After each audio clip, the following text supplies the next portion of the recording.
সম্মানিত মুসলমান ভাইয়েরা আমার, এই ফেরাউন এত খারাপ লোক ছিলেন যে ফেরাউন নিজেকে তো খোদা দাবি করত। ফেরাউন নিজেকে খোদা দাবি করত, শুধু তাই নয়, ফেরাউন নিজেকে খোদা দাবি করত। আবার যদি তাকে কেউ যদি খোদা না মানত তাহলে সঙ্গে সঙ্গে তাকে কতল করে ফেলত। তাকে ফেরাউন কতল করে ফেলত। ফেরাউন একবার শুনলেন মিশরের জামানায়, মিশরের জমিনে এমন একজন সন্তান আসতেছে, তার নাম হবে মুসা। তার নাম কি হবে? মুসা হবে। এই মুসা কি করবে? দ্বীন এবং ইসলামের দাওয়াত মানুষের সামনে প্রচার করবে, আল্লাহর দ্বীনের দাওয়াত মানুষের সামনে প্রচার করবে। হযরতে এবার ফেরাউন চিন্তা করলেন, হায় হায়, এই সন্তান আসলে তো আমার মহাবিপদ, আমাকে তো আর কেউ খোদা মানবে না। এই চিন্তা করে এখন কি করলেন ফেরাউন? চিন্তা করলেন, না না, এই সন্তানকে মিশরের জমিনে আসতে দেওয়া হবে না। ফেরাউন সমস্ত গর্ভধারিণী মাগুলোকে এক জায়গায় করলেন, সমস্ত গর্ভধারিণী মাগুলোকে এক জায়গায় করে, সমস্ত গর্ভধারিণী মাগুলোকে এক জায়গায় করে ফেললেন। শুধু এক জায়গায় করলেন না, তার গর্ভে থেকে যদি কোনো ছেলে সন্তান জন্ম নেয় সঙ্গে সঙ্গে সেই ছেলে সন্তানগুলোকে কতল করে ফেলা হতো। বলুন নাউজুবিল্লাহ, চিৎকার মেরে বলুন নাউজুবিল্লাহ। এই ফেরাউন যখন ছেলে সন্তানগুলোকে কতল করে ফেললো, আল্লাহ তাআলার পরিকল্পনার উপরে মানুষের পরিকল্পনা চলে। উত্তম পরিকল্পনাকারী কে? আল্লাহ যেটা পরিকল্পনা করেছেন, আল্লাহ চিন্তা করেছেন মুসাকে পাঠাবে। দুনিয়ার সমস্ত দুনিয়া যদি একদিক হয়ে যায় তারপরেও কিন্তু আটকা যাবে। অস্ত্র দিয়ে, বুলেট দিয়ে কখনো ইমানদারকে, আল্লাহর কল্পনাকে আটকা যায়? এর বাস্তব প্রমাণ আমরা 15 আগস্ট 5 আগস্টে দেখেছি। কথা বলেন ঠিক কিনা? আমাদের ছাত্র ভাইদের হাতে কোনো বুলেট ছিল না, কোনো অস্ত্র কিন্তু তাদের হাতে ছিল না। কথা বলেন ঠিক কিনা? তার বিপক্ষে যে স্বৈরাচারী শাসক ছিল তার কিন্তু বুলেট, বোমা, অস্ত্র সবই ছিল। কথা বলেন ঠিক কিনা? আল্লাহ চেয়েছে তোমাকে পতন করব, তুমি যতই বলো 22 সাল, 41 সাল, 45 সাল, আমি আল্লাহ চাইছি তোমাকে পতন করাবো। এর বিকল্প কোনো থাকতে পারে? সমস্ত বুলেট, সমস্ত বন্দুক, সব কিছু অচল করে দিয়েছেন তিনি কে? আল্লাহ। অচল করে দিয়ে আমাদের ছাত্র ভাইদের রক্তের বিনিময়ে আল্লাহ তাআলা নতুন স্বাধীনতা দান করেছে। কথা বলেন ঠিক কিনা? এই যুবকরাই হলো ধ্বংসশীল, এই যুবকরাই হলো সৃষ্টিশীল। কথা বলেন ঠিক কিনা? আজকে খুব ভালো লাগলো যখন আসলাম, দেখলাম অনেক যুবক ভাইয়েরা তারা আমাদেরকে এগিয়ে নিয়ে আসলো। বলে আলহামদুলিল্লাহ। কারণ এই যুবকরা যদি চায় তাহলে একটা সমাজকে বদলে দিতে পারে। কথা বলেন ঠিক কিনা? আর এই যুবকরা যদি চায় একটা সমাজকে ধ্বংস করতে পারে। কথা বলেন ঠিক কিনা? এই যুবকরা যদি চায় এই রকম টাকা পয়সা ব্যয় করে কোরআনের মাহফিলের আয়োজন করে এলাকার ভিতরে তারা সুখ নামক দৌলতকে তারা টেনে নিয়ে আসতে। কথা বলেন ঠিক কিনা? আর যদি তারা চায় তাহলে কোরআনের মাহফিলের আয়োজন না করে নৃত্যকীদেরকে নিয়ে আসে, তারা এরকম নাচ গান উল্লাস করে এলাকার ভিতরে আল্লাহর গজব তারা নিয়ে আসতে পারে। কথা বলেন ঠিক কিনা?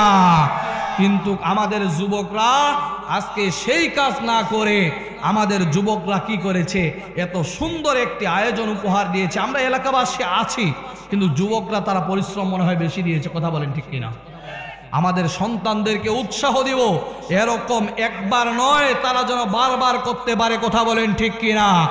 আর তারা যদি পিছিয়ে যায়, তারা যদি নৃত্যকীদেরকে নিয়ে আসতে শুরু করে, তাহলে কি হবে? বড়রা বলে থাকে যে এলাকার ভিতরে নৃত্যকীরা নাচ গান বাজনা করতেই থাকে, সেই এলাকার ভিতরে আল্লাহর গজব একটার পরে একটা পড়তেই থাকে, মাঝখানে কোনো বিরতি দেয় না। বলুন নাউজুবিল্লাহ।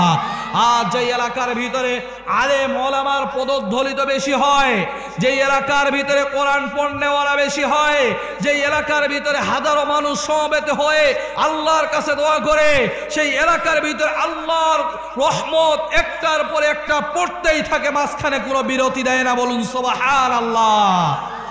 গজব চাই না রহমত চাই? রহমত যদি চায় তাহলে কোরআনের মাহফিল এইবারেই শেষ না এরপরেও হবে? এরপরেও হবে। যতদিন আমাদের এলাকা আছে, যুবকদেরকে উৎসাহ দিয়ে আমাদের অর্থনৈতিক ব্যয় করে আমরা এরকম মাহফিল প্রত্যেকবারে করাবো ইনশাআল্লাহ।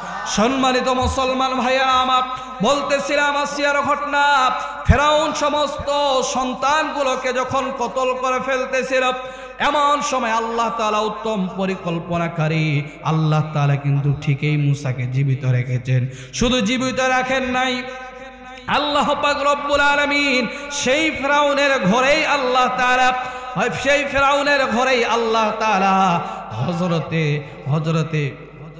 হযরতে মুসা আলাইহিস সালাতু ওয়াস সালামকে আল্লাহ পাক রব্বুল আলামিন তার ঘরেই আল্লাহ তাআলা বড় করেছিলেন।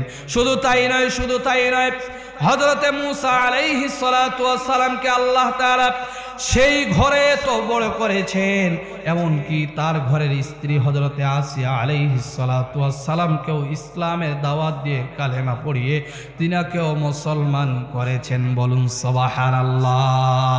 ও মুসলমান ভাইয়েরা আমার, হযরতে আসিয়া আলাইহিস সালাতু ওয়াস সালাম যখন ইসলাম ধর্ম গ্রহণ করল, একদিন রাতের বেলা হযরতে আসিয়া আলাইহিস সালাতু ওয়াস সালাম আল্লাহর নামের জিকির করতেছিলেন। যখন আল্লাহর নামে জিকির করতেছিলেন, ফেরাউন ডাক দিয়ে বললেন, ও আমার প্রাণপ্রিয় স্ত্রী, কি খবর?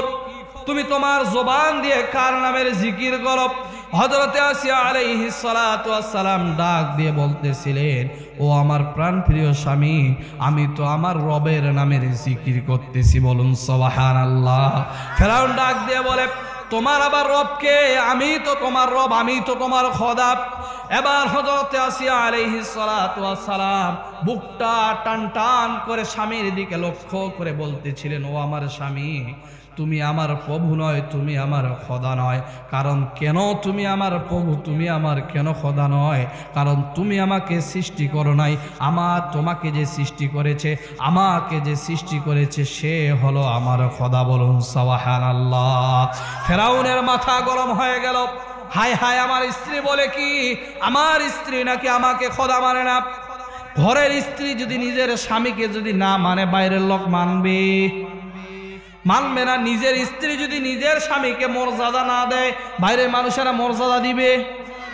তাহলে ও মা, তুমি যদি তোমার স্বামীকে যদি যা তা করে মুখের ভাষা গালিগালাজ করে, তাহলে তুমি যদি যা তা ভাষা গালিগালাজ করো, সম্মানটা কার কমবে?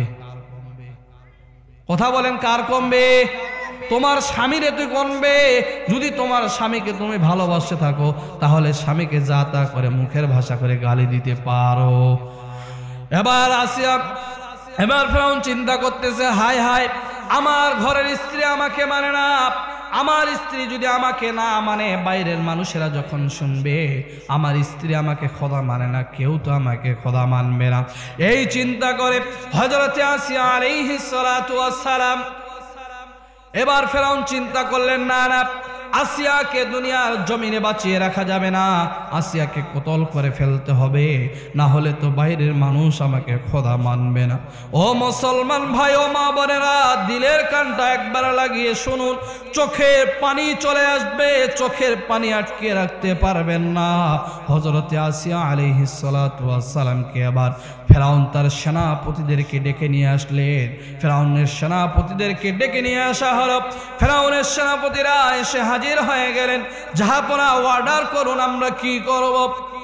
এবার ফেরাউন তার সেনাপতিদেরকে ডাক দিয়ে বললেন, আমার ঘরের স্ত্রী আমাকে মানে না, আমার স্ত্রী আমাকে মানে না, তাকে দুনিয়ার জমিনে বাঁচিয়ে রাখা যাবে না, তাকে কতল করে ফেলতে হবে। ফেরাউনের সেনাপতিরা হযরতে আসিয়া আলাইহিস সালাতু ওয়াস সালামকে কতল করে ফেলানোর জন্য আসিয়া আলাইহিস সালাতু ওয়াস সালামকে চিৎ করে শোয়ানো হলো। শুধু তাই নয়, হযরতে আসিয়া আলাইহিস সালাতু ওয়াস সালামের ডান হাতে পেরেক মারা হলো। হযরতে আসিয়া আলাইহিস সালাতু ওয়াস সালামের বাম হাতে পেরেক মারা হলো। হযরতে আসিয়া আলাইহিস সালাতু ওয়াস সালামের ডান পায়ে পেরেক মারা হলো। হযরতে আসিয়া আলাইহিস সালাতু ওয়াস সালামের বাম পায়ে পেরেক মারা হলো। আসিয়া আলাইহিস সালাতু ওয়াস সালামের কপালে পেরেক মারা হলো। আসিয়া আলাইহিস সালাতু ওয়াস সালাম আর নড়াচড়া করতে পারে না। আসিয়া আলাইহিস সালাতু ওয়াস সালাম যখন নীরবে শুয়ে আছেন, এমন সময় ফেরাউন বলতেছে, এখনো আসিয়া সময় আছে, ইসলাম ধর্মকে ছেড়ে দাও। আসিয়া বলে, যতক্ষণ জীবন আছে ততক্ষণ আমি ইসলাম ধর্ম ছাড়তে রাজি নাই। বলি সুবহানাল্লাহ। হযরতে আসিয়া আলাইহিস সালাতু ওয়াস সালাম যখন এই কথা বলেছে, ফেরাউনের মাথা গরম হয়ে গেল। এবারে ফেরাউন কি বলল, তাকে কতল করে ফেল। আসিয়া আলাইহিস সালাতু ওয়াস সালামকে কেমন ভাবে কতল করা হচ্ছিল।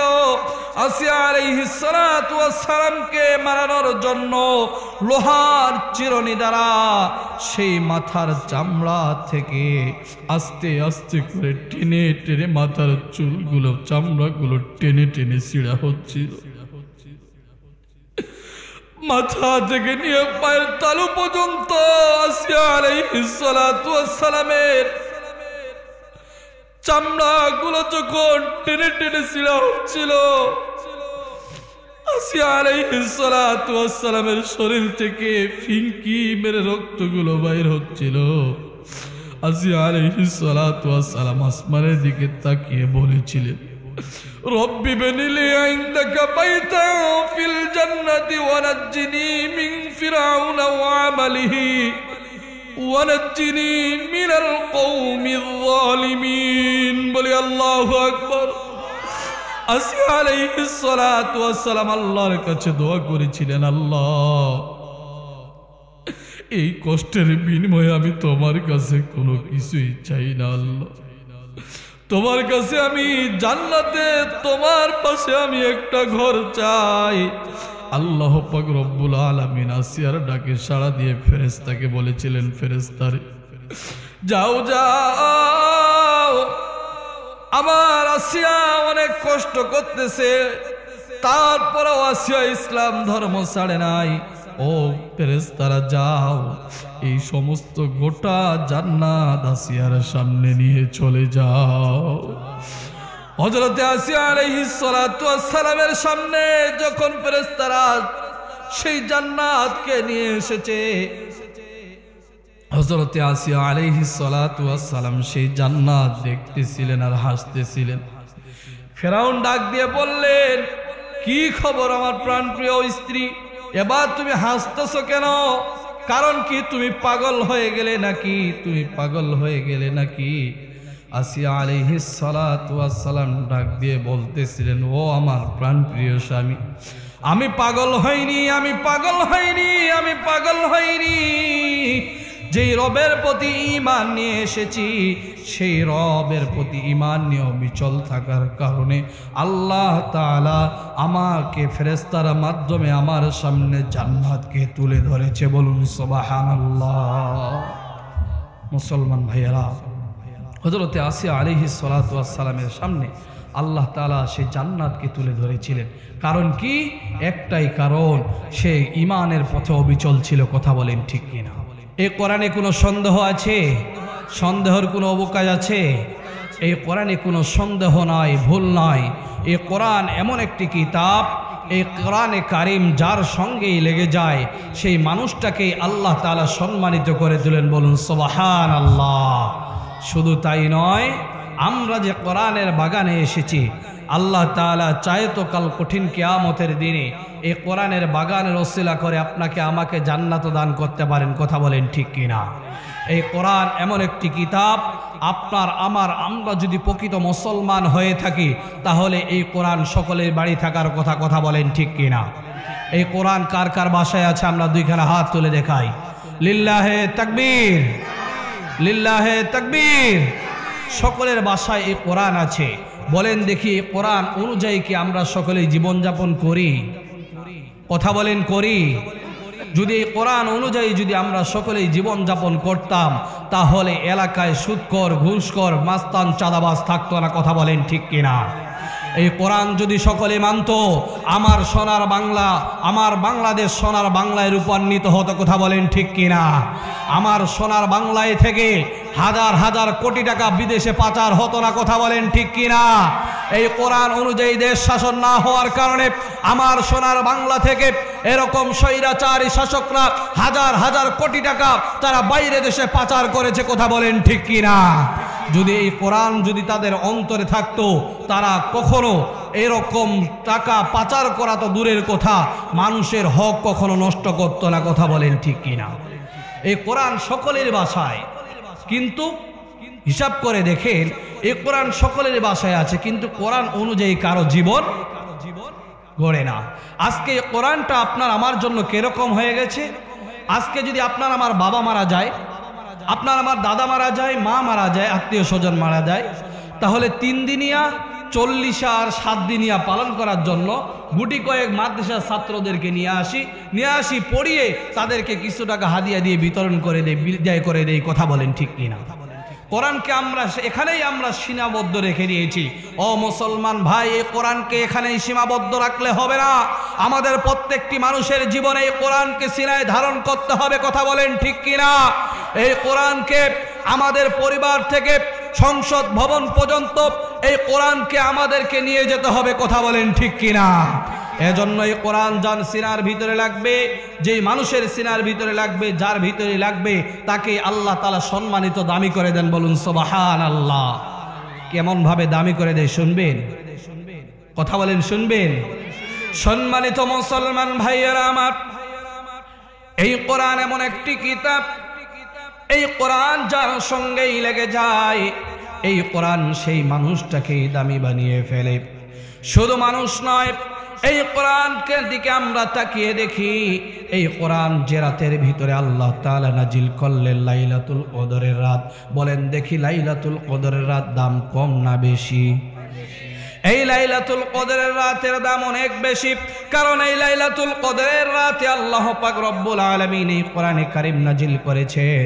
আবার তাকিয়ে দেখি যে রাতের ভিতরে কোরআনে কারীম নাজিল হলো, যেই মাসের ভিতরে কোরআনে কারীম নাজিল হলো রমজান মাস, বলেন দেখি রমজান মাসের দাম কম না বেশি? এই রমজান মাস কোরআনে কারীম নাজিল হওয়ার কারণে রমজান মাসের দাম বেড়ে গেছে। শুধু তাই নয়, তাকিয়ে দেখি যেই নবীর উপরে কোরআনে কারীম নাজিল হলো, আপনার আমার নবী মুহাম্মদুর রাসূলুল্লাহ সাল্লাল্লাহু আলাইহি ওয়াসাল্লাম, তিনার দাম কম না বেশি? তিনার দাম বেশি, তিনার উপরে কোরআনে কারীম নাজিল হয়েছে, তিনার সম্মানকে আল্লাহ তাআলা বাড়িয়ে দিয়েছে। শুধু তাই নয়, শুধু তাই নয়, যেই ফেরেশতাই কোরআনে কারীম নিয়ে এসেছে তারও মর্যাদা আল্লাহ তাআলা বাড়িয়ে দিয়েছে। ও মুসলমান ভাই, একটু খেয়াল করে দেখেন, যে রাতের ভিতরে কোরআনে কারীম নাজিল হলো, সে রাতের মর্যাদাকে আল্লাহ তাআলা বৃদ্ধি করে দিলেন। যেই নবীর উপরে কোরআনে কারীম নাজিল হলো, সেই নবীর মর্যাদা বেড়ে গেল। যেই মাসের ভিতরে কোরআনে কারীম নাজিল হলো, সেই মাস শ্রেষ্ঠ হয়ে গেল। শুধু তাই নয়, শুধু তাই নয়, একবার দুনিয়ার জমিনে আপনি আমি তাকিয়ে দেখি, দুনিয়ার জমিনে আপনি আমি তাকিয়ে দেখি, দুনিয়ার জমিনে আপনি আমি হাজার হাজার টাকা দিয়ে খাট পালন আপনি আমি নির্মাণ করি কি করি না? কথা বলেন, করি কি করি না? এই খাট পালন, সোফা সেট, আলমারি অনেক টাকা দিয়ে, হাজার হাজার টাকা দিয়ে আপনি আমি নির্মাণ করি। এই আলমারিতে, এই খাটে, এই সোফায় কোনো সময়ের জন্য পা লাগলে চুম্বন করি নাকি? কথা বুঝেন না? চুম্বন করি নাকি? কোনো সময়ের জন্য চুম্বন করি না। আবার তাকিয়ে দেখি, এই খাট হাজার হাজার টাকা দিয়ে বানালাম, এই খাটে লাথি লাগলে, এই সোফায় পা লাগলে কোনো সময়ের জন্য চুম্বন করি না। কিন্তু এই কাঠ দিয়েই আবার যদি আমরা 50 টাকা 100 টাকা দিয়ে একটা রেহেল বানিয়ে নিয়ে আসি, রেহেলে যদি আপনার আমার পা লেগে যায় বা হাত থেকে পড়ে যায়, সেই রেহেলকে চুম্বন করি কি করি না? শুধু তাই নয়, আপনি আমি শরীরকে আব্রত রাখার জন্য, শরীরকে সুন্দর রাখার জন্য আমরা বাজার থেকে, মার্কেট থেকে হাজার হাজার টাকা দিয়ে কাপড় করে নিয়ে আসি। এই কাপড় যখন ময়লা হয়ে যায়, এই কাপড় যখন ময়লা হয়ে যায়, কাপড়গুলো শরীর থেকে খুলে আমরা ফেঁকে দেই, হয়তোবা ঘরের মাঝে ফেলে দেই, নয়তোবা বাথরুমে আমরা ফেলে দেই। এখন বলেন দেখি, বাথরুমে ফেলে দিলাম আর রুমের মাঝে ফেলে দিলাম, আপনার আমার পা লাগলে বা কোনো সময়ের জন্য যদি ফেলে দিই, কোনো সময়ের জন্য চুম্বন করি, কপালে লাগাই, কথা বলেন, কপালে লাগাই, বুকে লাগাই, বুকে লাগাই না। কিন্তু একবার চিন্তা করে দেখেন, এই কোরআনে কারীম যদি বাধাই করে রাখার জন্য একটা গেলাপ নামক একটা জিনিস আমরা 20 টাকা দিয়ে, 30 টাকা দিয়ে, 50 টাকা দিয়ে দর্জির কাছে আমরা বানিয়ে নেই, এই কোরআনে কারীম সুন্দর করে আমরা বেঁধে রেখে দেই। এখন বলেন দেখি, এই গেলাপটা যদি হাত থেকে পড়ে যায়, হাত থেকে তো পড়া দূরের কথা, হাত থেকে যদি একটু যদি পায়ে লেগে যায়, তাহলে আমরা চুম্বন করি কি করি না? ফিকে তো দেই না। শরীরের কাপড় হাজার হাজার টাকা দিয়ে কিনি, তারপরেও ফিকে দেই। কিন্তু 10 টাকা 20 টাকা দিয়ে কোরআনে কারীম রাখার জন্য আপনি আমি কি করলাম? একটা কাপড় বানালাম, সেটাকে আমরা পা থেকে হাত থেকে পড়ে গেলে চুম্বন করি। ও মুসলমান ভাই, একবার চিন্তা করে দেখেন, যে রাতের ভিতরে কোরআনে কারীম নাজিল হলো, সে রাতের দামকে আল্লাহ তাআলা বৃদ্ধি করে দিলেন। যেই মাসের ভিতরে কোরআনে কারীম নাজিল হলো, সেই মাসের মর্যাদা আল্লাহ তাআলা বৃদ্ধি করে দিলেন। যেই নবীর উপরে কোরআনে কারীম নাজিল হলো, সেই নবীর সম্মানকে আল্লাহ তাআলা বাড়িয়ে দিলেন। যেই ফেরেশতার উপরে কোরআনে কারীম, যেই ফেরেশতা কোরআনে কারীম নিয়ে আসলো, সেই ফেরেশতার মর্যাদা বেড়ে গেল। যেই কাঠের সঙ্গে কোরআনে কারীম লাগলো, সেই কাঠের মর্যাদা বেড়ে গেল। যেই কাপড়ের সঙ্গে কোরআনে কারীম লাগলো, সেই কাপড়ের মর্যাদা বেড়ে গেল। এখন একবার চিন্তা করে দেখেন, আপনি আমি, আল্লাহ তাআলা আপনাকে আমাকে 18,000 মাখলুকাতের থেকে সর্বশ্রেষ্ঠ মাখলুকাত আপনাকে আমাকে আল্লাহ তাআলা তৈরি করেছে, বানিয়েছে। এখন বলেন দেখি, কোরআন যদি আপনার আমার সিনায় লাগে, তাহলে আপনার আমার দাম কমবে না বাড়বে? কথা বলেন, কমবে না বাড়বে? এই কোরআনে কারীম যদি আপনার আমার সিনায় লেগে যায়, এই কোরআনে কারীম অনুযায়ী যদি আপনার আমার জীবন গড়তে পারে, তাহলে আপনার আমার সম্মান, আপনার আমার দাম বাড়িয়ে দিবেন কে? কথা বলেন, বাড়িয়ে দিবেন কে? ও মুসলমান ভাই, এক কথা চিন্তা করেন, বিগত স্বৈরাচারী শাসক আমলে আমরা দেখেছি এই কোরআনে কারীমের আইন তারা নিষিদ্ধ করতে চেয়েছিল। কথা বলেন ঠিক কিনা? এই কোরআনে কারীমের কথা যারা বলতেছিল, তাদের গলা চিপে ধরা হয়েছিল। কথা বলেন ঠিক কিনা? মুসলমান ভাইয়েরা, যারা কোরআনে কারীমের আইনকে নিষিদ্ধ করতে চেয়েছিল, দেশ থেকে যারা কোরআনে কারীমের কথা যারা বলতেছিল, তাদের গলা চিপে ধরেছিল। সময়ের ব্যবধানে কোরআনে কারীম নিষিদ্ধ হয় নাই, দেশ থেকে তারাই আজকে নিষিদ্ধ হয়ে গেছে। কথা বলেন ঠিক কিনা? এই কোরআনে কারীম যারা এই ধরন করবে, এই আল্লাহ তাআলা তাদেরকে সম্মান বাড়িয়ে দিবে। একবার তাকিয়ে দেখেন, যারা এই কোরআনে কারীমের কথা বলতেছিল, তাদের গলা চিপে ধরা হয়েছিল, কোরআনের মাহফিল বন্ধ করা হয়েছিল। কথা বলেন ঠিক কিনা? যারা কোরআন এবং হাদিসের কথা বলতেছিল, তাদেরকে জেলখানার কাঠিগড়া ভরা হয়েছিল। কথা বলেন ঠিক কিনা? ও মুসলমান, ও মুসলমান ভাইয়েরা, আমরা বিগত স্বৈরাচারী শাসক আমলে আমরা দেখেছি, যারা এই কোরআনের কথা বলতেছিল, যারা এই কোরআন এবং হাদিসের কথা বলতেছিল, হকের কথা যারা বলতেছিল, হাজারো আলেম ওলামাদেরকে হাতে হাত করা পরিয়ে, পায়ে বেড়ি পরিয়ে, তাদেরকে জেলখানার কাঠিঘরের ভিতরে বন্দী করা হয়েছিল। কথা বলেন ঠিক কিনা?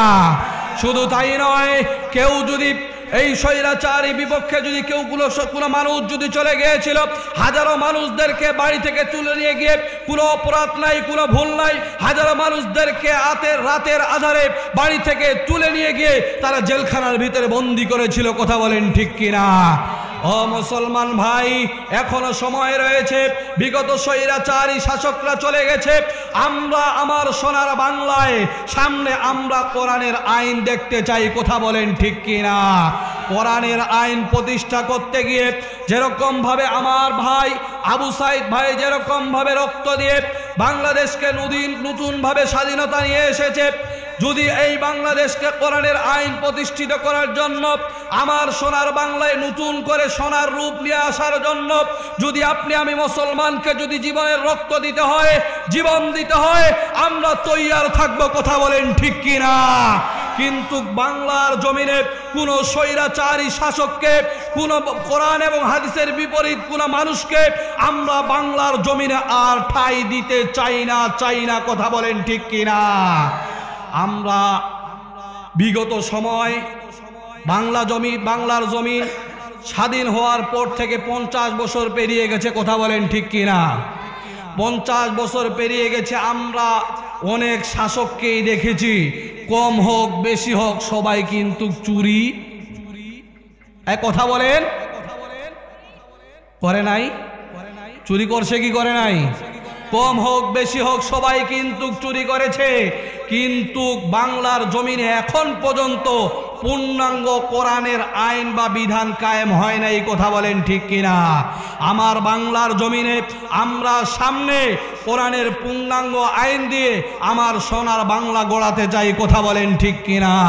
এর বিনিময়ে যা করার দরকার আমরা বাংলার মুসলমান, আমরা কোনো কিছুই বুঝবো না, দল মত নির্বিশেষে সবাই এক হয়ে আমরা এই কোরআনের পক্ষে কাজ করব। কথা বলেন ঠিক কিনা? আল্লাহ তাআলা সকলকে তৌফিক দান করুক, বলি আল্লাহুম্মা আমিন। সম্মানিত উপস্থিতি, কোরআনের মর্যাদা আমি বুঝাচ্ছিলাম। এই কোরআন যদি আপনার আমার জীবনে লেগে যায় তাহলে আপনাকে আমাকে সম্মানিত করবেন কে? কথা বলেন, সম্মানিত করবেন কে? সম্মানিত মুসলমান ভাইয়ারা আমার, এই কোরআন যদি আপনার আমার জীবনে লেগে যায়, আপনি আমি তো দামি হয়ে যাব। আপনার আমার দুনিয়ার জীবন, চিরকালীন জীবনকে দামি করে দিবেন তিনি কে? কথা বলেন, দামি করে দিবেন তিনি কে? আল্লাহ পাক রব্বুল আলামিন কোরআনে কারীমের ভিতরে বলেন, ইন্নাল্লাযীনা ক্বালু রাব্বুনাল্লাহু সুম্মা ইসতাকামু তাতানাজ্জালু আলাইহিমুল মালাইকা আল্লা তাখাফু ওয়া লা তাহজানু ওয়া আবশিরু বিল জান্নাতিল্লাতী কুনতুম তুআদুন। বলি আল্লাহু আকবার। আল্লাহ পাক রব্বুল আলামিন বলেন, নিশ্চয় যারা সাক্ষ্য দেয় আমার রব আল্লাহ। বলেন দেখি আমাদের রব কে? বলেন দেখি আমাদের রব কে? আমাদের রব আল্লাহ। আল্লাহ তাআলা বলেন, নিশ্চয় যারা সাক্ষ্য দেয় আমার রব আল্লাহ এবং সত্যের পথে যারা অবিচল থাকে, মৃত্যু আসার পূর্বে একদল ফেরেশতা তাদেরকে জানিয়ে দেয়, তোমাদের কোনো টেনশন নাই, তোমাদের কোনো ভয় নাই, তোমাদের কোনো টেনশন নাই, তোমাদের কোনো ভয় নাই, তোমাদের মৃত্যু হতে দেরি হবে, তোমাদের আল্লাহর জান্নাতে যেতে তোমাদের দেরি হবে না। বলুন সুবহানাল্লাহ। তাহলে আল্লাহ তাআলা জান্নাতে কে কে যেতে চান? দুইখানা হাত তুলে দেখান। লিল্লাহে তাকবীর। আমরা সকলেই আল্লাহর জান্নাতে যেতে চাই। কথা বলেন ঠিক কিনা? আমরা কেউ জাহান্নামের খড়ি হতে চাই? জাহান্নাম ভালো জায়গা না খারাপ জায়গা? না, আমরা জান্নাতে যাব কিভাবে? আল্লাহ তাআলা বলেন, নিশ্চয় যারা সাক্ষ্য দেয় আমার রব আল্লাহ। আমরা সকলেই কিন্তু সাক্ষ্য দিয়েছি আমার রব আল্লাহ। তারপরে আল্লাহ তাআলা বলেন, নিশ্চয় যারা সাক্ষ্য দেয় আমার রব আল্লাহ এবং সত্যের পথে যারা অবিচল থাকে। এখন বলেন দেখি, সত্যের পথে অবিচল কারা? সত্যের পথে অবিচল কারা? যারা সুদ খায় তারা। সত্যের পথে অবিচল কারা? কোথায় কোথায় মিথ্যা বলে যারা। মিথ্যা কথা বলনেওয়ালা লোক এলাকায় নাই। মানুষের গীবত গায়ে এলাকায় এরকম লোক নাই। বউ পিটায় এমন লোক নাই। আছে? বেশি আছে। আল্লাহু আকবার। মা জাতি সম্মানী না অসম্মানী? কথা বলেন, মা জাতি সম্মানী না অসম্মানী? তারা কিন্তু অনেক সম্মানী। আল্লাহ তাআলা তাদেরকে কিন্তু অনেক সম্মানিতভাবে বানিয়েছেন। যেহেতু আমি শুনলাম যে মা বোন এমন একটি জাতি, তারা কিন্তু সম্মানী জাতি। তারা মার খায় কেন? স্বামীর হাতে। যেহেতু বললেন, আমি শুনলাম যে পিটায়, এরকম পুরুষ আছে। আসলে আমরা রাগ হয়ে কিন্তু পিটাই। কথা বলেন ঠিক কিনা? তাহলে কি রাগ হলে কি বউ পিটা যাবে? জায়েজ আছে? কথা বলেন, জায়েজ আছে? তাদেরকে কৌশলে তাদেরকে পোষ মানাতে হবে, কথা বলেন ঠিক কিনা? কারণ আল্লাহ তাআলা তাদেরকে বাঁকা হাড় দিয়ে আল্লাহ তাআলা তাদেরকে তৈয়ার করেছে। কি হাড় দিয়ে? বাঁকা হাড় দিয়ে। আমরা যতই আমরা তাদেরকে সোজা করতে চাইব তারা কিন্তু ভেঙ্গে চলে যাবে, কথা বলেন ঠিক কিনা? তাদেরকে বাঁকা করা যাবে না। তাদের আবদার থাকতেই পারে স্বামীর কাছে, কিন্তু আপনি যত দিবেন তারপরেও যদি কোনোদিন ঝগড়া লাগে বলবে একটা কথাই, বললে তোমার কাছে সুখ, এই যে তাহলে বউ আছে, একটা কথাই তারা বলবে, কি বলবে? তোমার কাছে সুখ পাইলাম না। আসলে ভাই আল্লাহ তাআলা তাদেরকে মা জাতিকে অনেক সম্মানী বানিয়েছেন, এজন্য তাদেরকে সম্মান দিতে হবে, তাদেরকে পিটানো যাবে না। এক মা, আমার মা বোনেরা হয়তো পাশে রয়েছে, আমি বলবো, আমি দেখতাম এক মা তার স্বামী তাকে খুব পিটাতো। কি করতো? খুব পিটাতো। যখন পিটাতো, স্বামী যখন একটু রাগ করে পিটায়, তখন বউ কি করে, যা তা মুখের ভাষা করে তার স্বামীকেও গালি দেয়। আছে না নাই? এরকম এক মা আমার কাছে আসে বলতেছে, হুজুর আমার স্বামী খালি আমাকে বিদম পিটায়। বলে কেন পিটায়? বলছে হুজুর জানি না, একটু পানি পড়া দেন তো, যেন আমার স্বামীকে খিলে আমার স্বামী যেন না পিটায়। আমি বললাম, এই পানি পড়া মা তোমার স্বামীর প্রয়োজন নাই, তোমারই প্রয়োজন, কথা বলেন ঠিক কিনা? এখন হুজুর বলতেছে, হুজুর আমারই প্রয়োজন? বলে হ্যাঁ তোমারই প্রয়োজন। এখন সেই মাকে বললাম, মা একটা পানির গ্লাস নিয়ে আসো, পানি নিয়ে আসো। সেই মা পানি নিয়ে আসে, পানি ফুঁক দিয়ে বললাম, মা এই পানি নিয়ে যাও বাসার ভিতরে। বাসার ভিতরে নিয়ে যাই, কি করবা? যখন রাতের বেলা তোমার স্বামী যখন বাসা থেকে যখন বাড়িতে যখন চলে আসবে, তখন তুমি কি করবা? এই পানি তোমার মুখের ভিতরে তুমি রেখে দিবা। কি করবা? পানি মুখের ভিতরে রেখে দিবা। তোমার স্বামী যতই কথা বলুক না কেন, যদি এই পানি যদি মুখ থেকে একটা পড়ে যায়, তাহলে নিশ্চয়ই তোমার স্বামী পিটাবে, আর এই পানি পড়া কাজে আসবে না। এখন যখন স্বামী যখন রাতের বেলা বাসায় আসছে, তখন স্বামী যখন দুই একবার ডাক দিছে, বউ তো ঘেসকাটা, অত সোজায় তো আর ঘুম থেকে উঠতে চায়, কথা বলেন, উঠতে চায়। যদি রাতের বেলা, এখন যদি আমি রাতের বেলা একটু দূর দূরান্ত থেকে বাসার ভিতরে আসি, আর যদি রাতের আসার পরে যদি 2-3 বার যদি গেটের ভিতরে ডাক দেই, যদি বউ যদি দরজা না খুলে, রাগটা কম হবে না বেশি হবে? আর যদি বলি মা ভাতটা একটু গরম করে দাও, এখনকার মা তো বেশি রাগ। এখন তাদেরকে যদি রাতের বেলা একটু তরকারি গরম করে দিতে বলা হয়, তাহলে লেপের নিচে কি গরম, লেপের উপরে আরো বেশি গরম, কথা বলেন ঠিক কিনা? ও মা তোমাকে গরম হওয়া যাবে না। যখন বললাম, বলে তুমি কি করবা? এই পানি মুখে নিয়ে রাখবা, তোমার স্বামী যত কথাই বলুক, তোমার স্বামীকে কিন্তু তোমার মুখ থেকে যদি এক ফোঁটা পানি পড়ে যায়, পানি পড়া কাজে আসবে না। স্বামী বাসায় চলে আসছে, 2-4 বার ডাকছে, বউ একটু অলস, উঠতে দেরি করছে, স্বামী কিন্তু আবার বিদমে 2-একটা মায়ের দিছে। যখন মায়ের দিছে, তখন দেখতেছে বউ কিন্তু আর গালিগালাজ, একটা মায়ের দিয়ে 2টা মায়ের দিয়ে কিন্তু চুপ হয়ে গেছে। চিন্তা করতেছে, কি রে, প্রত্যেক দিন যখন মায়ের দোয়া শুরু করি আমার গোষ্ঠী সহ উদ্ধার করে গালি দেয়, আজকে আর গালিগালাজ করতেছে না, কারণ কি? তখন এই যে পানি পড়া একদিন খেলো, দ্বিতীয় দিন আসছে, দ্বিতীয় দিনে একই অবস্থা। দ্বিতীয় দিনে আবার যখন 2-4 বার ডাকছে, আসে, একটা মায়ের দিছে, মায়ের দিয়ে তো আর কাজ হচ্ছে না। তৃতীয় দিনও একই যখন হালত, তখন বলতেছে, না আমার স্ত্রী তো মনে হয় ভালো হয়ে গেছে, আমার স্ত্রীর সাথে আমাকেও ভালো হওয়ার দরকার, কথা বলেন ঠিক কিনা? ওমা তোমাদের জন্য পানি পড়া হলো, স্বামীরা মাথার ঘাম পায়ে ফেলে সারাদিন বাইরে উপার্জন করে তারা বাসার ভিতরে আসে, তাদের মেজাজ একটু খিটখিটা থাকতেই পারে, কথা বলেন ঠিক কিনা? এজনকে তোমাদেরকে রাগানো যাবে না।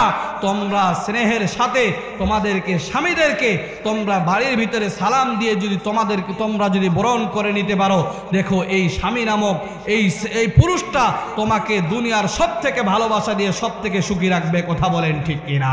সম্মানিত মা, তোমাদেরকে একটি উদাহরণ দিয়ে বুঝিয়ে দিব হযরতে খাদিজাতুল কুবরা রাদিয়াল্লাহু তাআলা আনহার স্ত্রীর কথা দিয়ে, যে তিনার স্ত্রী কেমন ছিল। আর তোমরাও যদি সেরকম হতে পারো, তোমাদেরকেও আল্লাহ তাআলা জান্নাতি বানিয়ে দিয়ে, বলুন সুবহানাল্লাহ। সম্মানিত মুসলমান ভাইয়ারা আমার, দিলের কানটি লাগিয়ে শুনবেন, হযরতে খাদিজাতুল কুবরা রাদিয়াল্লাহু তাআলা আনহা আল্লাহর নবীর স্ত্রী ছিলেন। আল্লাহর নবী রাসূলুল্লাহ সাল্লাল্লাহু আলাইহি ওয়াসাল্লাম যখন কাফেরেরা নানান ভাবে নির্যাতন করা শুরু করলো। আল্লাহ নবী দিনের দাওয়াত নিয়ে যখন কাফেরদের কাছে যাওয়া শুরু করলেন, কাফেররা যখন নানান ভাবে নির্যাতন করা শুরু করলো, আল্লাহ রাসূল সাল্লাল্লাহু আলাইহি ওয়াসাল্লাম দিনে দাওয়াতের কাজ বন্ধ করে দিলেন। রাতের আধারে দিনের কাজ করা শুরু করে দিলেন। রাতের আধারে দিনের কাজ করে রাত্রি 12টা, 1টা, 2টা, যে সময় যখন নবী করিম সাল্লাল্লাহু আলাইহি ওয়াসাল্লাম দিনের কাজ শেষ করে যখনই বাসার ভিতরে আসতেন, বাসার আসার পরে আল্লাহ রাসূল সাল্লাল্লাহু আলাইহি ওয়াসাল্লাম গেটের ভিতরে একটা সালাম দিতেন, আসসালামু আলাইকুম ওয়া রাহমাতুল্লাহ বলে একটা যখন লক দিতেন, সঙ্গে সঙ্গে খাদিজাতুল কুবরা রাদিয়াল্লাহু তাআলা আনহা ঘরের দরজাটা খুলে দিতেন। বলুন সুবহানাল্লাহ। খাদিজাতুল কুবরা রাদিয়াল্লাহু তাআলা আনহাকে আল্লাহর নবী জিজ্ঞাসা করলেন, কি খবর খাদিজা? এখন তো গভীর রাত হয়ে গেছে, তুমি এখন পর্যন্ত কি ঘুমাও নাই নাকি? খাদিজাতুল কুবরা রাদিয়াল্লাহু তাআলা আনহা বলে, ওগো আল্লাহর নবী, যতক্ষণ পর্যন্ত আপনি বাসায় ফিরেন না ততক্ষণ পর্যন্ত আমি টেনশনে থাকি, ততক্ষণ পর্যন্ত আমি খানাও করি না, ততক্ষণ পর্যন্ত আমার চোখে ঘুম আসে না। বলুন সুবহানাল্লাহ। খাদিজাতুল কুবরা রাদিয়াল্লাহু তাআলা আনহা বড় লোক ছিলেন না গরীব ছিলেন? এমন বড় লোক ছিলেন, মক্কা নগরীর ভিতরে 10 জন গ্রেট ধনীদের ভিতরে তিনি একজন ছিলেন। বলুন সুবহানাল্লাহ। এমন একজন বড় লোক মানুষ, নবী করিম সাল্লাল্লাহু আলাইহি ওয়াসাল্লাম ছিলেন গরিব, কিন্তু তারপরেও তিনার জন্য জেগে থাকতেন। বলা বড় লোক তো দূরের কথা, এখন বড় লোক স্ত্রী তো দূরের কথা, যদি গরিব ঘরের বেটি হয় স্বামীকে দাম, আর যদি 2-1 লাখ টাকা ডিমেন্ড নেন তাহলে দিবেন তো অবশ্যই হারাম, কিন্তু নেওয়ার পরে যায় নিচে সে বুঝে ঠেলাটাকে। কথা বলেন ঠিক কি না? বউয়ের কোথায় কান ধরা উঠা বসা করার লাগে। কথা বলেন ঠিক কি না? আর যদি একটা গাড়ি নিছেন তাহলে গাড়ির চাবি সবসময় বউয়ের হাতে। কথা বলেন ঠিক কি না? এজন্য ডিমেন তো সম্পূর্ণভাবে নেওয়া হারাম, এজন্য ডিমেন তো নেওয়া যাবে না। শ্বশুর বাড়ি থেকে 2 টাকা পরিমাণও জোরজবস্তি করে নেওয়া যাবে? কথা বলেন নেওয়া যাবে? নেওয়া যাবে না। খাদিজাতুল কুবরা রাদিয়াল্লাহু তাআলা আনহা এত ধনাঢ্য ব্যক্তি থাকার পর নবী করিম সাল্লাল্লাহু আলাইহি ওয়াসাল্লামকে কেমন মর্যাদা দিয়েছেন, এমন মর্যাদা দিয়েছেন আল্লাহ তাআলা স্বয়ং আসমান থেকে তাকে সালাম জানিয়েছেন। বলুন সুবহানাল্লাহ। সম্মানিত মুসলমান ভাইয়েরা আমার, অপদ্দানিসীমা, তোমরাও যদি স্বামীদেরকে এরকম ভাবে সম্মান করতে পারো, তোমরাও দুনিয়ার জমিনে তোমরাও জান্নাতের সার্টিফিকেট পেয়ে যাবে রে মা। তোমাদেরকেও আল্লাহ তাআলা ফেরেশতার মাধ্যমে তোমাদেরকেও সালাম জানাতে পারে মা। ও মা, খাদিজাতুল কুবরা রাদিয়াল্লাহু তাআলা আনহা এত ধনাঢ্য ব্যক্তি থাকার পরে আল্লাহ নবী সাল্লাল্লাহু আলাইহি ওয়াসাল্লাম যখন গারে সৌরের উপরে যখন একাকিত্ব হয়ে গেলেন, গারে সৌর এত বড় লম্বা একটি পাথর, এত বড় একটি লম্বা পাথর। হাজী সাহেব যারা আছে তারা জানে, আমি আরো যাওয়া হয়নি কিন্তু শুনেছি এই গারে সৌর এত লম্বা পাহাড়, এই পাহাড়ের উপরে একজন যদি যুবকও উঠে মাঝখানে 2-3 বার রেস্ট নিয়ে তারপরে গারে সৌরে উঠতে হয়। আল্লাহর নবী যখন এই গারে সৌরে যখন একাকিত্ব হয়ে গেলেন, খাদিজাতুল কুবরা রাদিয়াল্লাহু তাআলা আনহা প্রত্যেক দিন তিনি খাওয়ার নিয়ে এই গারে সৌরের উপরে উঠতেন। একদিন আল্লাহর নবী জিজ্ঞাসা করলেন, ও খাদিজা কি দরকার? তুমি তো চাইলে পারো 7 দিনের খাওয়ার একদিনে আমাকে দিয়ে যেতে, কিন্তু তুমি প্রত্যেক দিন এই গারে সৌরের উপরে তুমি উঠো, তোমার পাগুলো তো ফুলে যায়, তোমার তো কষ্ট হয়। আল্লাহ রাসূল সাল্লাল্লাহু আলাইহি ওয়াসাল্লামের এই কথার জবাবে খাদিজাতুল কুবরা রাদিয়াল্লাহু তাআলা আনহা বলেন, ওগো আল্লাহর নবী, যতক্ষণ পর্যন্ত আপনার মুখে আমি খাদিজা খাওয়া তুলে দিতে পারি না, ততক্ষণ পর্যন্ত একটা খাওয়ার লোকমা আমি খাদিজার পেটে যায় না। বলুন সুবহানাল্লাহ। একদিন খাদিজাতুল কুবরা রাদিয়াল্লাহু তাআলা আনহা সেই পাহাড়ে উঠতেছেন।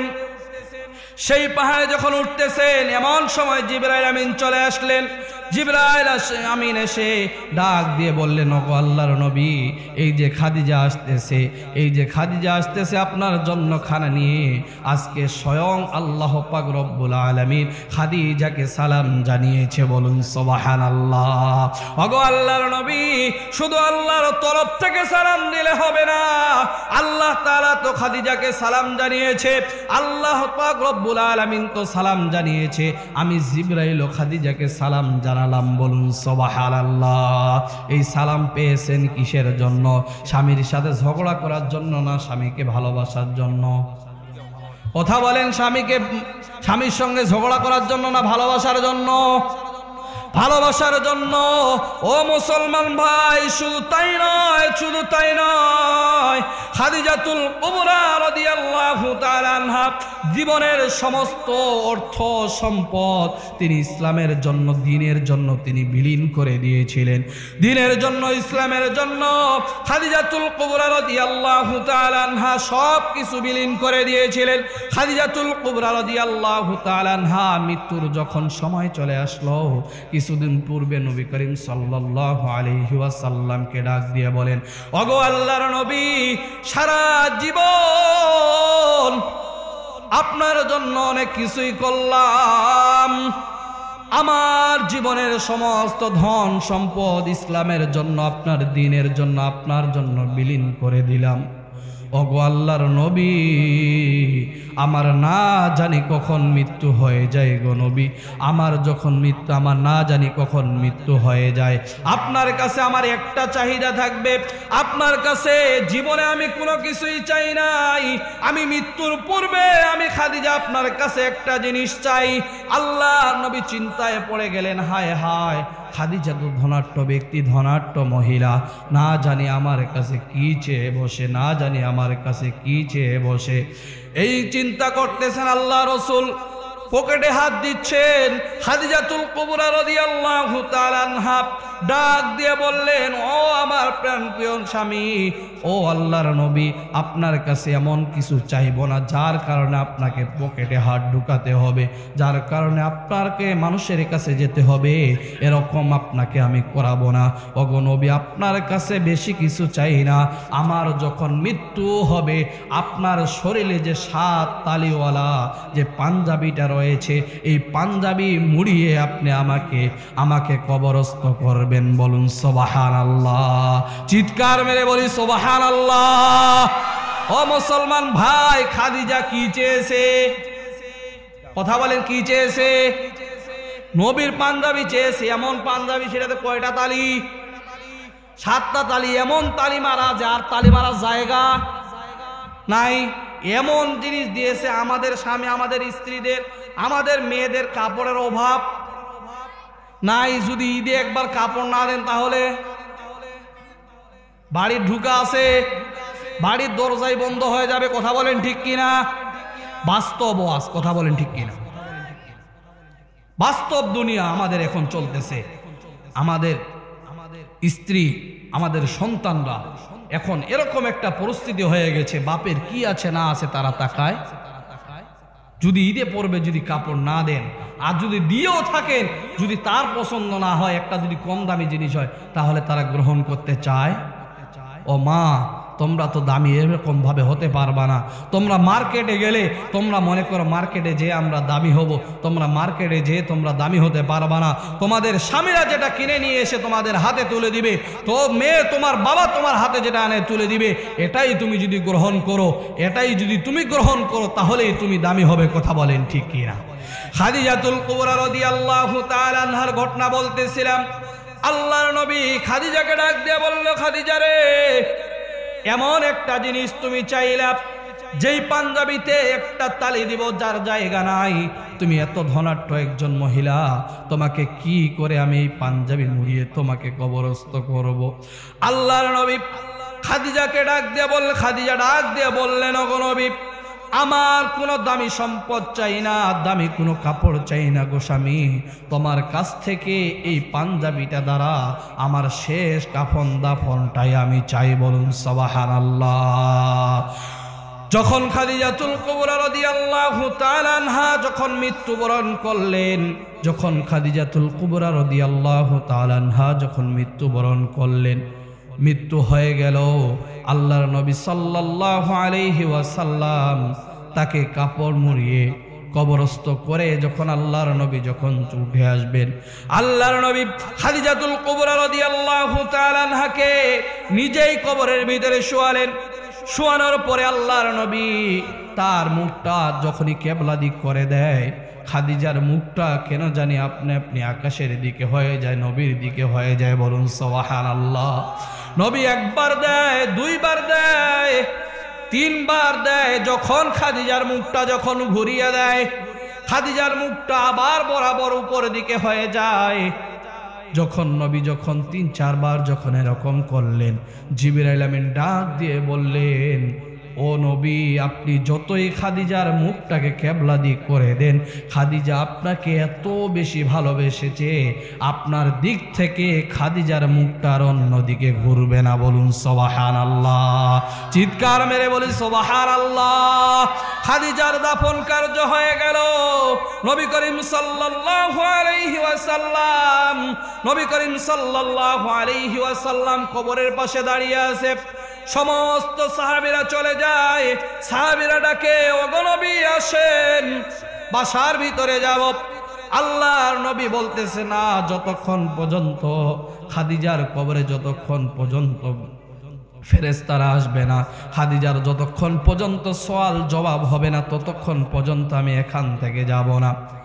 যখন এই কথা বলেছে, নবী করিম সাল্লাল্লাহু আলাইহি ওয়াসাল্লাম খাদিজার কবরের পাশে দাঁড়িয়ে আছে। খাদিজার কবরের পাশে যখন নবী করিম সাল্লাল্লাহু আলাইহি ওয়াসাল্লাম দাঁড়িয়ে আছে, বলতেছে, যখন ফেরেশতা আসবে আমি তার কবরের সওয়াল জবাব দিয়ে আমি এখান থেকে যাব। নবী যখন কাঁদতেছিলেন, এমন সময় আল্লাহ পাক রব্বুল আলামিন নবীর কান্না সহ্য না করতে পেরে, বন্ধুর কান্না সহ্য না করতে পেরে, আল্লাহ পাক রব্বুল আলামিন আসমান থেকে ফেরেশতাকে পাঠিয়ে দিলেন। ফেরেশতাকে পাঠিয়ে দিয়ে নবী করিম সাল্লাল্লাহু আলাইহি ওয়াসাল্লামকে বললেন, ও নবী, আপনি আপনার স্ত্রীর প্রশ্নের জবাব দেওয়ার জন্য কবরের পাশে দাঁড়িয়ে আছেন। ওগো নবী, আপনি আপনার স্ত্রীর কবরের জবাব দেওয়ার জন্য দাঁড়িয়ে আছেন। আপনার স্ত্রীর কবরের জবাব লাগবে না, আপনার স্ত্রীর কবরের জবাব লাগবে না, কারণ আপনার স্ত্রী আপনাকে এত পরিমাণ ভালোবেসেছে, এত পরিমাণ ভালোবেসেছে, যার কারণে আপনার ভালোবাসার খাতিরে আপনার খাদিজার কবরের প্রশ্নের জবাব স্বয়ং আল্লাহ তাআলা দিয়ে দিয়েছে। বলুন সুবহানাল্লাহ। চিৎকার মেরে বলি সুবহানাল্লাহ। প্রশ্নের জবাব দিয়েছেন কে? কে দিয়েছে? আল্লাহ তাআলা দিয়ে দিয়েছে। কারণ কি? হযরতে খাদিজাতুল কুবরা রাদিয়াল্লাহু তাআলা আনহা কার প্রেমিক ছিলেন? স্বামীকে ভালোবাসতেন। কথা বলেন ঠিক কিনা? আজকে স্বামীর ভালোবাসা আমাদের স্ত্রীদের মাঝে খুবই কম। কথা বলেন ঠিক কিনা? এজন্য মা বোনদেরকে ডাক দিয়ে বলবো, মা, এই স্বামীর ভালোবাসা যদি তোমার অন্তরের ভিতরে না থাকে মা, তাহলে তোমার পরিবারটা কখনো সুখের হবে? শরীর পরিবার তো সুখের হবে না, তোমার কপালে কোনোদিন জান্নাত জুটবে?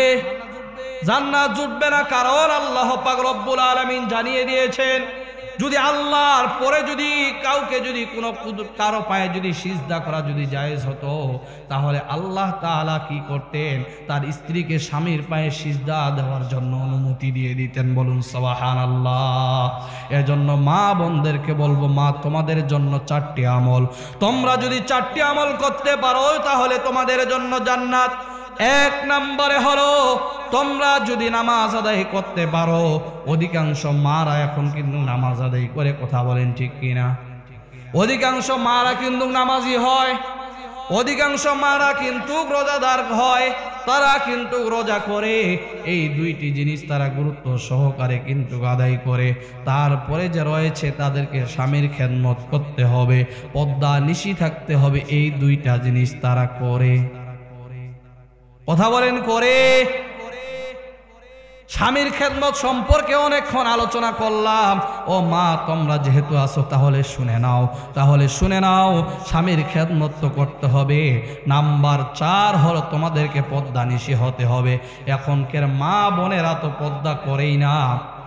এখন নিজেদেরকে স্টাইলিং করার জন্য যে যত কাটে পারে ছিঁড়ে, যে নিজের ইজ্জতটুকু মানুষকে দেখাতে পারে, সে ততটুকু নিজেকে দামি মনে করে। কথা বলেন ঠিক কিনা? পর্দানিশীরা আজকে আর দামি না। কথা বলেন ঠিক কিনা?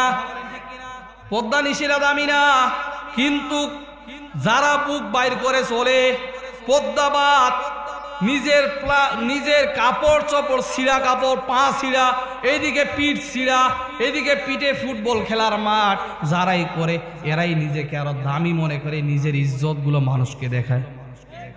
কথা বলেন ঠিক কিনা? ও মুসলমান মা, একবার চিন্তা করে দেখেছো তোমার গর্বে যে একটা সন্তান জন্মগ্রহণ তোমার পেট থেকেই করে, একটা সন্তান তোমার গর্বে ধারণ করো। ও মা, আজকে দুনিয়ার জমিনে একবার তাকিয়ে দেখো, যখন লাউ গাছে লাউ ধরে, লাউয়ে যদি মানুষের নজর না লাগে এজন্য জোতা টাঙ্গিয়ে রাখে। কথা বলেন ঠিক কিনা? টাঙ্গিয়ে রাখে কিনা? শুধু তাই নয়, লাউ গাছে জোতা টাঙ্গিয়ে রাখে। এরকম যদি গরুর যদি মানুষের নজর না পড়ে, এজন্য গরুর গলায়ও যে তা ঝুলায়। কথা বলেন ঠিক কিনা? ও মা, একবার তাকিয়ে দেখো, একবার চিন্তা করো, দুনিয়ার জমিনে যদি লাউয়ের গাছে যদি লাউ ধরে, মানুষের বদ নজর লাগলে যদি লাউ নষ্ট হয়ে যেতে পারে, যদি মানুষের নজর যদি গাভীর স্তনের ভিতরে লাগে, তাহলে গাভীর স্তনের দুধ যদি নষ্ট হয়ে যেতে পারে, বন্ধ হয়ে যেতে পারে। তোমরাও যদি তোমাদের পিঠ পাজর যদি মানুষকে দেখাও, মানুষও কিন্তু নজর লাগে না, দেখে না মানুষ। এখন বুড়া চাচাও যদি একবার দেখে, ও যুবকের কথা বলেন ঠিক কিনা? হালত এরকমই, তারা দেখাবে মানুষ। আজকে আমরা যেহেতু আল্লাহ তাআলা আমাদেরকে পুরুষত্ব দিয়েছে, পুরুষদেরকে আল্লাহ তাআলা পুরুষত্ব দিয়েছে, তাহলে অবশ্যই তার দিকে একবার হলো নজর যাবে কি যাবে না? এজন্য মা, তোমাদেরকে বলি, তোমার পেটটা হলো সন্তান জন্মের কারখানা। কথা বলেন ঠিক কিনা? এই পেটে যদি মানুষের যদি কোন নজর লাগে, তোমরা যদি এই পেট যদি পিঠ পাজর যদি মানুষকে তোমরা দেখিয়ে বেড়াও, এই স্তন যদি তোমরা মানুষকে দেখিয়ে বেড়াও, তোমার পেট থেকে কোরআনের হাফেজ তৈরি হবে না, আলেম তৈরি হবে না। তোমার পেট থেকে যেগুলো সন্তান জন্ম নেবে সবগুলোই কুলাঙ্গার মাস্তান হবে। কথা বলেন ঠিক কিনা? এজন্য তোমাদেরকে পেটগুলো সংশোধন করতে হবে। কথা বলেন ঠিক কিনা? এজন্য মা, তোমাদেরকে বলি, তোমরা অনেক দামি। তোমাদের বিপক্ষে আমি বলতে আসি নাই, তোমার মতো মায়ের সন্তান একটা আমিও। কথা বলেন ঠিক কিনা? তোমার মতো মায়ের সন্তান আমি সাকিব আল হুসাইনিও, আমিও এক মায়ের গর্ভে আমি বড় হয়েছি। তোমাদের বিপক্ষে কথা বলবো না মা, কিন্তু তোমরা দামি, তোমাদের সম্মান, তোমাদের দাম তোমরা কমিও না। তোমরা যদি সম্মানী হতে পারো, হযরতে আসিয়া আলাইহিস সালাতু ওয়াস সালাম এমন একজন, খাদিজার ঘটনা শুনালাম, আসিয়া এমন একজন মহিলা ছিলেন যে আল্লাহ তাআলা ইসলাম ধর্মকে গ্রহণ করার কারণে আল্লাহ তাআলা আসিয়ার সামনে আল্লাহ তাআলা ফেরেশতার হাত দিয়ে জান্নাত তার সামনে পাঠিয়ে দিয়েছিলেন। বলুন সুবহানাল্লাহ। যে আয়াত পাঠ করেছিলাম, ইন্নাল্লাযীনা ক্বালু রাব্বুনাল্লাহ সুম্মা ইসতাকামু তাতানাজ্জালু আলাইহিমুল মালায়েকা আল্লা তাখাফু ওয়া লা তাহজানু ওয়া আবশিরু বিল التي كنتم توعدون বলি আল্লাহু আকবার। আল্লাহ পাক রব্বুল আলামিন ডাক দিয়ে বলে, নিশ্চয় যারা সাক্ষ্য দেয় আমার রব আল্লাহ এবং মৃত্যু পর্যন্ত সত্যের পথে অবিচল থাকে, মৃত্যু আসার পূর্বে একদল ফেরেশতা তাদেরকে জানিয়ে দেয়, তোমাদের কোনো টেনশন নাই, তোমাদের কোনো ভয় নাই, তোমাদের মৃত্যু হতে দেরি হবে, তোমাদের জান্নাত যেতে দেরি হবে না। বলুন সুবহানাল্লাহ। ও মা, এই কথার দ্বারা, এই আয়াতের বিশ্লেষণ করে আমি আপনাদেরকে একটি ঘটনা শোনাবো যে আল্লাহ তাআলা কেমন ভাবে বান্দার সামনে জান্নাতকে হাজির করাবেন ফেরেশতার দ্বারা। আসিয়ার ঘটনা শুনলে আপনারা বুঝতে পারবেন আল্লাহ পাক রব্বুল আলামিন কেমন ভাবে আল্লাহ তাআলা জান্নাত মুমিন মুত্তাকিনদের সামনে, ইসলাম প্রেমিকদের সামনে যারা মৃত্যু পর্যন্ত দ্বীনের পথে অবিচল থাকে, আল্লাহ তাআলা কেমন ভাবে জান্নাত পাঠাবেন শোনার দরকার আছে না নাই?